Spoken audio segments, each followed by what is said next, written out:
Assalamu alaikum everyone. How are you all? I hope every one of you is fine. I am here with another lecture. My lecture number is 134 for Inter Part 1 जिसमें हम लोग unit number 5 atomic structure की बात कर रहे हैं. And nowadays we are talking about the spectrum.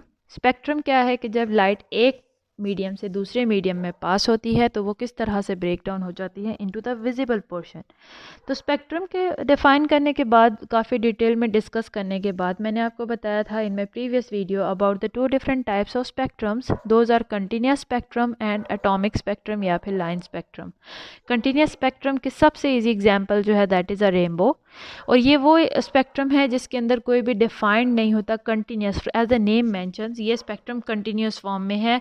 The colours are continuing into each other, the colors are merged into each other, the colors are diffused into each other. There is no boundary between the colors. एक colour कहीं specific point पे and नहीं हो रहा, कोई नया colour specific point से start नहीं हो रहा, बल्कि कलर्स एक दूसरे के साथ मर्ज अप हुए हुए हैं. That was an example of continuous spectrum. Rainbow was an example of continuous spectrum. Second category was about the atomic spectrum या फिर line spectrum. ये ऐसे एलिमेंट्स का है कि जब आप एलिमेंट्स ले लें या फिर उनके कंपाउंड फॉर्म ले लें और आप उसको हाई फ्लेम पे रख के, हाई हीट पे रख के वोलेटिलाइज करेंगे, तो उस टाइम पे अगर स्पेक्ट्रोमीटर से वहाँ पे रिलीज़ होती हुई लाइट को देखा जाए तो it is in the form of the atomic spectrum. यानी कि वो आपको लाइन स्पेक्ट्रम, लाइन्स की सूरत में आपको देखने को मिलेगी. क्योंकि ये स्पेक्ट्रम जो है इसके अंदर लाइंस हैं with the boundaries, with the dark spaces between them, इसीलिए हम इसको लाइन स्पेक्ट्रम का नाम देते हैं. दूसरा हम इसको एटॉमिक स्पेक्ट्रम का भी नाम देते हैं. दोनों सेम ही चीज़ का नाम है. एटॉमिक स्पेक्ट्रम इसलिए because it is a characteristic of an atom. तो डिफरेंट ये जो एटॉमिक स्पेक्ट्रम है it depends upon the different elements. Zone सा एलिमेंट, जोन सा कंपाउंड आप यूज़ कर रहे हैं टू प्रोड्यूस द स्पेक्ट्रम, उस हिसाब से स्पेक्ट्रम की करैक्टरिस्टिक्स भी चेंज हो जाती हैं. फॉर एग्जांपल सोडियम की एग्जांपल दी थी, उसके अंदर 2 डिफरेंट लाइंस हैं. उसके स्पेक्ट्रम को देखें, दोनों येलो कलर की हैं with the definite distance in between them. इसी तरह अगर हम लोग देखते हैं हाइड्रोजन को, तो हाइड्रोजन के अंदर मल्टीपल लाइंस आपको देखने को मिलेगी और उनके अंदर डिस्टेंस भी कोई डेफिनेट नहीं है, बल्कि जैसे जैसे वेवलेंथ चेंज होती है हाइड्रोजन के स्पेक्ट्रम की लाइंस के दरमियान का डिस्टेंस भी चेंज होता जाता है. कुछ लाइंस ज़्यादा करीब हैं जब वेवलेंथ लो होती है, जब वेवलेंथ जैसे जैसे इंक्रीज़ होगी तो लाइंस भी फर्दर एक दूसरे से दूर होती जाएंगी और एक टाइम आता है कि they form a continuous form, they come in the continuous form. So इसके बाद अब हम लोग देखते हैं एटॉमिक स्पेक्ट्रम के बारे में फर्दर. अब हम स्टडी कर रहे हैं कि it can also be observed. तब भी देखा जा सकता है, एक तो हमने कहा था एलिमेंट्स को वोलेटिलाइज कर लें, या फिर दूसरी कंडीशन क्या है, किस तरह से आप देख सकते हैं, when you take the elements in gaseous state, जब आप उनको ऑलरेडी गैशियस स्टेट में लेते हैं और उनको हीट अप करना शुरू कर देते हैं एट अ हाई टेम्परेचर, या फिर आप उनके अंदर से इलेक्ट्रिक डिस्चार्ज को गुजारते हैं. इन दोनों सूरतों में भी आप इन गैशियस एलिमेंट्स के अंदर से रिलीज़ होते हुए एटॉमिक स्पेक्ट्रम या फिर लाइन स्पेक्ट्रम को देख सकते हैं.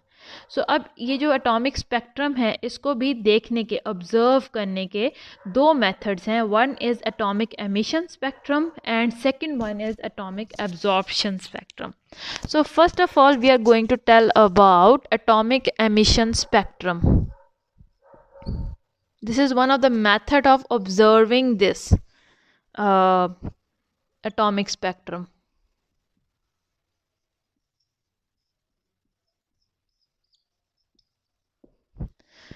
So talking about atomic emission spectrum, जब सॉलिड्स हम लें और उनको वोलेटिलाइज करें, या फिर जब हम गैशियस स्टेट में किसी भी एलिमेंट को लेते हैं और उसको हीट अप करते हैं हाई टेम्परेचर से या फिर इलेक्ट्रिक डिस्चार्ज से गुजारते हैं, तो उस टाइम पे एमिशन का मतलब है, as you can see from the name over here, इस तरह के एलिमेंट में से कुछ सर्टेन वेवलेंथ्स जो हैं वो एमिट होती हैं, निकलती हैं. एमिशन का मतलब भी निकलना है. तो जब हम लोग कोई भी एलिमेंट लेते हैं, चाहे आप उसे कंपाउंड फॉर्म में ले रहे हैं, सॉलिड फॉर्म में ले रहे हैं, सॉलिड फॉर्म में, कंपाउंड फॉर्म में लेते हैं, या फिर एलिमेंट के फॉर्म में, या फिर सेकेंडली आप उसे गैशियस फॉर्म में भी ले सकते हैं और उसको हीट अप कर लें. दोनों सूरत हाल में कुछ एलिमेंट्स जो हैं दे emit, they give out certain wavelengths.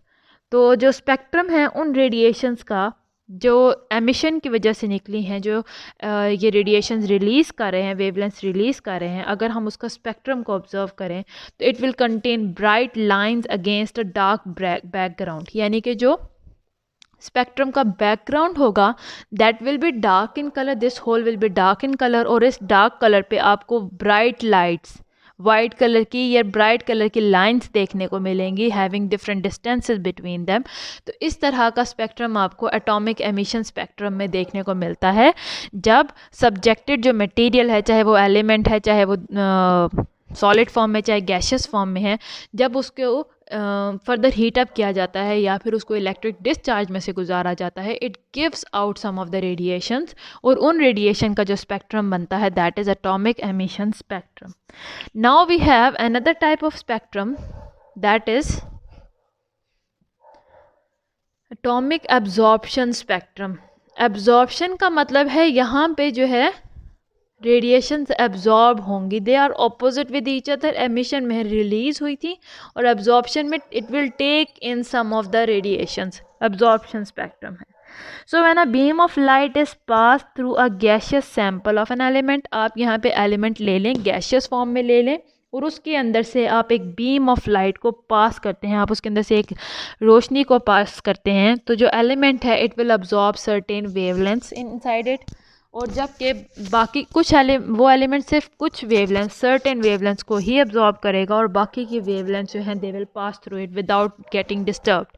तो कुछ वेवलेंथ्स जो उस एलिमेंट ने अपने अंदर अब्जॉर्ब कर ली थी, they can not come out now, they are absorb by the element, और बाकी की जो रेज हैं, बाकी की जो वेवलेंथ्स हैं जो कि एलिमेंट ने अपने अंदर अब्जॉर्ब नहीं की थी, they will go out, they will B undisturbed, they will B they will not change their position, not their direction. So जो इस तरह के रेडिएशंस को अगर हम लोग देखें तो इस तरह का जो स्पेक्ट्रम बनेगा उसे हम एटॉमिक एब्जॉर्प्शन स्पेक्ट्रम का नाम देते हैं। जो ये वेवलेंथ है रेडिएशंस की, वो जो रेडिएशन जो कि एब्जॉर्ब हुई हैं, अगर हम उनका स्पेक्ट्रम देखें तो they will appear as dark lines and the background is bright. उस सूरत हाल में अगर आप उनका स्पेक्ट्रम ड्रॉ करते हैं तो ये ऑपोजिट है as compare to emission. Emission में हमने कहा था कि there was a dark background and there were bright lines on it, जबकि अगर एब्जॉर्प्शन में देखें the background will be light, it will be light and there will be dark lines on the appearance on the front. सो ये दोनों एक दूसरे के ऑपोजिट हैं। एमिशन में जो भी एलिमेंट है जब उसको किसी प्रोसेस से गुजारा जाता है तो वो किसी एक वेवलेंथ, किसी डिफरेंट वेवलेंथ की रेडिएशंस को एमिट करते हैं, निकालते हैं अपने अंदर से, जबकि दूसरी तरफ अगर एब्जॉर्प्शन स्पेक्ट्रम को देखें तो दे एब्जॉर्ब द रेडिएशंस। कोई भी एलिमेंट है वो अपने अंदर रेडिएशंस को एब्जॉर्ब करेगा और बाकी की रेडिएशंस को वो रिलीज़ कर देगा। तो इस तरह के जब हम लोग देखते हैं स्पेक्ट्रम को तो they are having bright background and dark lines on it. और इसके अलावा इट इज़ इंटरेस्टिंग, ये भी एक बहुत इंटरेस्टिंग पॉइंट क्या है कि अगर हम दोनों को कंपेयर करते हैं, किसी एक एलिमेंट को ले लें, उसके एमिशन स्पेक्ट्रम भी बनाएं, उसका एब्जॉर्प्शन स्पेक्ट्रम भी बनाएं, दोनों स्पेक्ट्रम किसी भी एलिमेंट के बन सकते हैं। तो अगर हम एक ही एलिमेंट पे दोनों स्पेक्ट्रम को ऑब्जर्व करना चाहते हैं तो आप ये देखेंगे कि उनके जो बनते हैं spectrum they will be very similar to each other, लेकिन क्योंकि करैक्टरिस्टिक्स इनकी चेंज हैं, ये होगा डार्क बैकग्राउंड का ब्राइट लाइट्स का, ये होगा लाइट बैकग्राउंड का डार्क लाइन्स का। लेकिन जब इन लाइन्स की पोजिशंस को हम देखेंगे तो हमें ये देखने को मिलेगा कि जो लाइंस हैं, number of lines and the distance between these lines, दोनों स्पेक्ट्रम की सूरत में वो बिल्कुल एक जैसी होंगी, एक जितनी होंगी। For example if 10 lines are here in this spectrum, then in the absorption spectrum also you will observe 10 lines. जितना डिस्टेंस इन लाइंस के बीच में है वैसा ही डिस्टेंस आपको इन लाइंस के बीच में भी मिलेगा। अब ऐसा क्या है कि क्यों यहाँ पे आपको ब्राइट लाइंस मिल रही हैं, यहाँ पे आपको डार्क लाइंस मिल रही हैं? तो इसलिए वजह यहाँ पे ये है कि जो एमिशन स्पेक्ट्रम है यहाँ पे लाइंस विल अपीयर ब्राइट क्योंकि उनके जो corresponding wavelengths are being emitted by the element, क्योंकि उनकी जैसी वेवलेंथ जो है एलिमेंट रिलीज़ कर रहा होगा। जबकि एब्जॉर्प्शन स्पेक्ट्रम में जो lines will appear dark because वो वेवलेंथ एब्जॉर्ब हो रही हैं, वो वेवलेंथ एब्जॉर्ब होने की वजह से अब वो मिसिंग है, इसलिए वो एरिया ब्लैक नज़र आएगा। और एमिशन में क्योंकि वो रिलीज़ हो रही हैं, इसीलिए वो ये जो लाइंस हैं ये ब्राइट नज़र आएंगे कि ये वाली लाइट जो हैं, ये वाली जो वेवलेंथ हैं, इस पे यहाँ पे इन पॉइंट्स पे किसी एलिमेंट ने किसी लाइट को रिलीज़ किया है। फॉर एग्जांपल टॉर्च ऑन करना, इस पॉइंट पे टॉर्च ऑन की तो वो ब्राइट नज़र आई, इस पॉइंट पे टॉर्च ऑन की ब्राइट नज़र आई, यहाँ पे ऑफ है, यहाँ पे फिर ऑन की ब्राइट नज़र आई, फिर ऑफ, फिर ऑन की ब्राइट नज़र आई। इस तरह से बैकग्राउंड डार्क है और जहाँ जहाँ पे लाइट या वेवलेंथ रिलीज़ हुई है उस वजह से वो वेवलेंथ लाइक टॉर्च ऑन हुई है तो वो आपको लाइट ब्राइट कलर्स में नज़र आएगी। इन द अदर केस यहाँ पे चूँकि सारा बैकग्राउंड ही ऑन है, यानी कि वहाँ पे टोटली लाइट ऑन है, जो लाइट रिलीज़ हो रही है बस वो वाले पॉइंट्स जहाँ पे लाइट एब्जॉर्ब हुई थी, जैसे आपने बस कुछ देर के लिए इस पॉइंट पे लाइट ऑफ कर दी, इस पॉइंट पे लाइट ऑफ कर दी, यानी वो एब्जॉर्ब हो गई, मिस है वहाँ से लाइट। दैट इज़ वाई यहाँ पे आपको जो लाइंस हैं वो डार्क कलर में नज़र आ रही होंगी और यहाँ पे चूँकि वो लाइट रिलीज़ की गई है वो प्रेजेंट है अगेंस्ट द डार्क बैकग्राउंड, इसीलिए आपको यहाँ पे वो ब्राइट लाइंस नज़र आएंगे और यहाँ पे लाइट उन पॉइंट्स पे मिसिंग है तो वो लाइंस जो हैं वो डार्क में नज़र आती हैं। यहाँ पे लेकिन दोनों जो हैं उनकी वेवलेंथ सेम होगी दोनों सूरतों में, तभी लाइंस जो हैं प्रॉपर एक जैसी पोजीशन पे आपको नज़र आएंगी। बस उनके एब्जॉर्प्शन और एमिशन की वजह से इनकी कैरेक्टरिस्टिक्स चेंज हो जाती हैं, इनके कलर्स चेंज हो जाते हैं।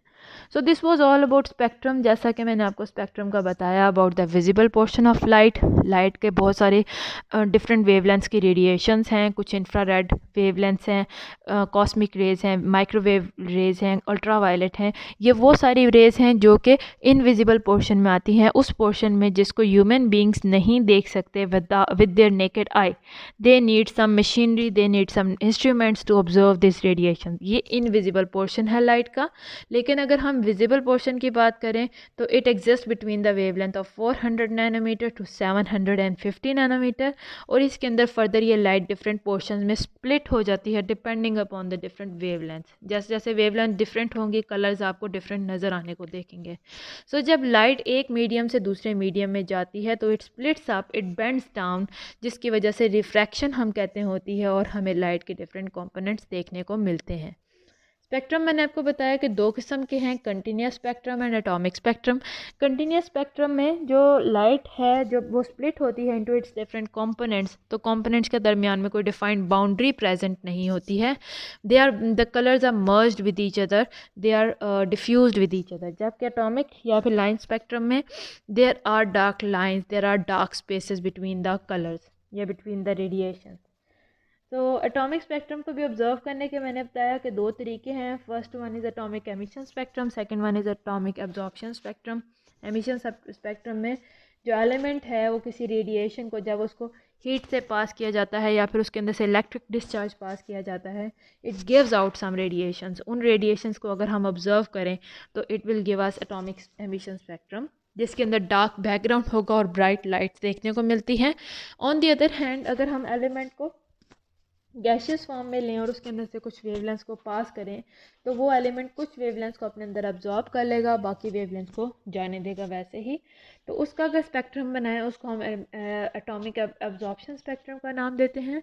ये जो स्पेक्ट्रम बनता है it is having a bright background and dark lines. Dark lines इसलिए क्योंकि जहाँ जहाँ से वो वेवलेंथ अब्जॉर्ब कर ली थी अब वो स्पेक्ट्रम में मिस हो गई हैं और मिस होने की वजह से वो डार्क कलर शो करती हैं। So this was all about the spectrum that I wanted to explain in this lecture।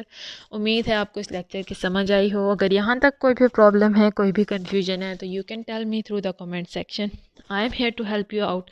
C you soon in my next lecture, जिसमें मैं आपको हाइड्रोजन स्पेक्ट्रम के बारे में एक्सप्लेन करूँगी और उसके अलावा डिफरेंट डिस्कवरर्स के बारे में एक्सप्लेन करूँगी जिन्होंने मुख्तलिफ़ किस्म के लाइट के जो डिफरेंट रीजन्स हैं, इनविजिबल पोर्शन हैं, विजिबल पोर्शन हैं, उनके बारे में डिस्कवर किया था, उनके बारे में स्टडी किया था।